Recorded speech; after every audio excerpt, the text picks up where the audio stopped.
AMD just reported their second quarter earnings this past week, and Wall Street seemed to hate the results because the stock sold off by over 10% just in that single day alone, and then it continued to drop by a couple more percent in the next couple days following that report. Well, because I've been invested in AMD for many years now, a lot of you wanted to hear my thoughts on the earnings and give you an update on the stock. So that's exactly what we're gonna do in today's video. And I'll also let you know if I plan on holding, selling, or maybe even buying any more AMD stock anytime soon. I hope you guys enjoy this video. It should be a fun one. Let's get started.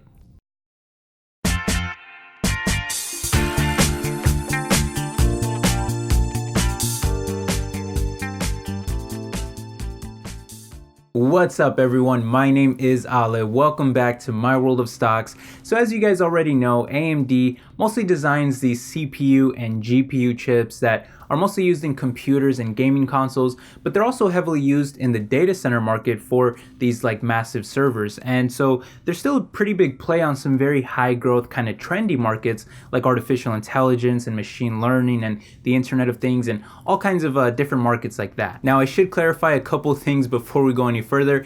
AMD stock is still up by a huge amount even despite this most recent drop, and we're going to take a look at that in just a second. But when looking at my personal position, most of you already know this, but for any new viewers, I'll just quickly let you know that AMD stock used to be like my second biggest stock.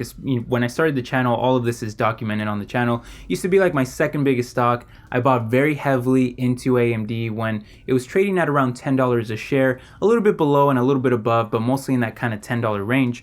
And then when the stock started climbing to the 20s and the 30s, I started cashing in a lot of those profits, not because I don't believe in AMD, but mostly because it's just kind of scary to hold a stock after it's already climbed by such a high amount. And especially a very volatile stock like AMD, I didn't really want to risk losing those profits. So I decided to just lock them in and take those profits off the table. And so I reduced my position in AMD to a much smaller kind of reduced position. I think right now it's about 4% of my portfolio. And I'm just kind of holding that smaller position for the long term because I still do believe in AMD and everything that they're doing, and I love their management team and I love the direction that the company is headed in. But with that said, AMD just announced earnings and the stock sold off by over 10% in a single day. So let's take a look at what happened there, and then I'll share my thoughts on the current status of the company and how they're performing. Okay, so in my opinion, earnings were actually pretty good for the quarter. They reported EPS of 8 cents, which was in line with expectations,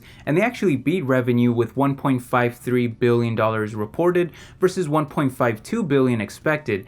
Now that is technically down 13% year over year, but that's because they're still recovering from the whole cryptocurrency crash that left a ton of secondhand used GPUs out in the market that sell for a much cheaper price, and because AMD has no real way of monetizing that right along with like Nvidia, for example, it ultimately hurts their sales until those units sell through and allow AMD to return to growth once again. Speaking of which, their sales actually grew by 20% quarter over quarter, which is a great sign of recovery. In fact, if we toss these numbers up on a chart, you can see that their sales per quarter were really tanking at the end of last year, but it looks like they may have bottomed out here in the first quarter and are now heading north once again. In fact, if we look at the year over year drops, last quarter was a much worse drop of 23%, while this quarter improved to just 13%. And yes, a 13% drop is still bad, but the point is that it's at least getting better. But even despite the beat on earnings, the stock still dropped in after hours trading. Now, like I mentioned before, the stock is still up by a huge amount at over 640% in just the past 5 years, and even with the most recent drop, they're still up by almost 60% just in 2019 alone. But if we zoom into the last 5 days, we can see that they are currently down by over 13% this past week, mostly due to that 10% drop right after reporting earnings that was later followed by a couple more drops of 1 to 2% in the next couple days. That was likely due to the recent tweet by President Trump that the US will now be applying a 10% tariff on the remaining $300 billion worth of Chinese imports as the two countries continue their trade negotiations. That's obviously a big deal for AMD since they do a ton of their business in China, and the weakening Chinese economy has been a pretty large headwind for many tech companies, including AMD and even competitors like Nvidia. In any case, the situation in China is not exactly in AMD's control, so let's focus our attention back to their earnings. And let's take a look at why Wall Street initially reacted in such a negative way to those results. Well, as usual, when a typical growth stock like this is already up by such a large amount and trades for a very rich valuation, which we'll take a look at in just a second, any kind of weaker outlook is going to really damage the stock, and that's exactly what happened. AMD revised their guidance for the third quarter and for the full year by lowering their expectations for each. Next quarter, they are guiding for $1.8 billion in revenue, but Wall Street was looking for $1.95 billion, and then for the full year, they are now saying that they will grow revenue by a mid-single-digit percentage, which is down from the previous guidance of a high single-digit percentage. But personally, I don't think it's that big of a deal when you put some of this into context. For one, Lisa Su, which by the way is one of my favorite CEOs in the world, she stated that lower guidance was mostly because of console gaming and because of China. Now, we already talked a little bit about China, and that's really my biggest concern over the short term because it's something that we have no control over, and it could definitely hurt AMD's sales and ultimately damage the stock. So it's something that we have to just kind of live with right now and just hope that the situation improves. But when you look at the weakness in gaming console sales, you have to consider that Sony and Microsoft literally just announced that they are releasing a brand new console generation of PlayStation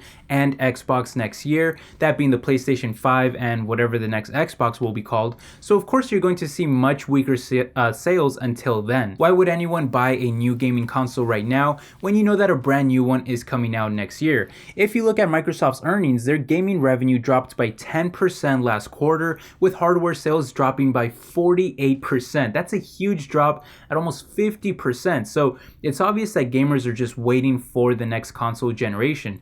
But that's not a fundamental problem with AMD's business model. That's just another short-term headwind that is completely out of AMD's control. But it's also one that should eventually pass, although it is definitely a big concern in the meantime. But honestly, when you look at the headwinds from the cryptocurrency crash, the hugely weaker console gaming sales, and the massive issues with China's economy and the entire trade war going on, all of which led to a revenue decline of 18% so far this year compared to the first 6 months of last year, it's pretty freaking incredible that AMD is still expecting to make all of that up, let alone that they actually think that they will increase their sales by mid-single-digit percentage this year, again, despite already being down by 18% so far. So that's a really impressive recovery.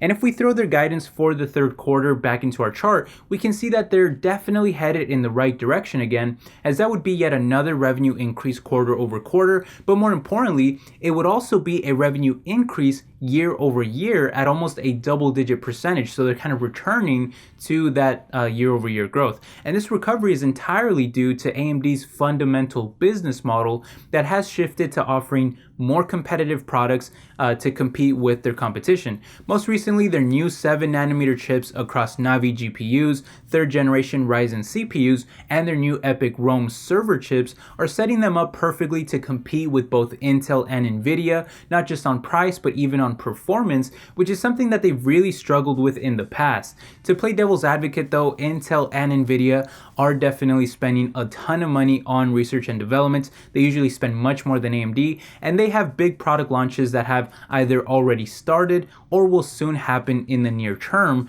But if you ask me, AMD is still doing the necessary things to ensure that they can stay competitive and compete for that market share. So much so that analysts think AMD will grow their sales by just 5% this year, but almost 25% in 2020, with earnings growth of 39% this year, 64% next year, and a 5-year average of 35%. So that's really big growth for AMD. Still, we have to be objective here and realize that the stock is still up by a huge amount so far, and the valuation is sky high, trading at over 162 times their trailing earnings. Although to be fair, that PE ratio drops all the way down to just 28 forward, which is a huge increase or a huge improvement thanks to that huge growth that is expected from them, and it also leaves them with a pretty good PEG ratio, or price to earnings to growth ratio, of just 1.34. For context, Nvidia and Intel still trade cheaper at forward P ratios of just 23 and 11 respectively, although they do also have higher PEG ratios as well. By the way, I just spilled some water on my shirt, so if you can see like a random spot, just ignore it. But anyway, when looking at those different reasons that we just discussed, those are the reasons why I still remain bullish on AMD for the kind of mid to long term, and I'll continue to hold my position that I'm very comfortable with right now.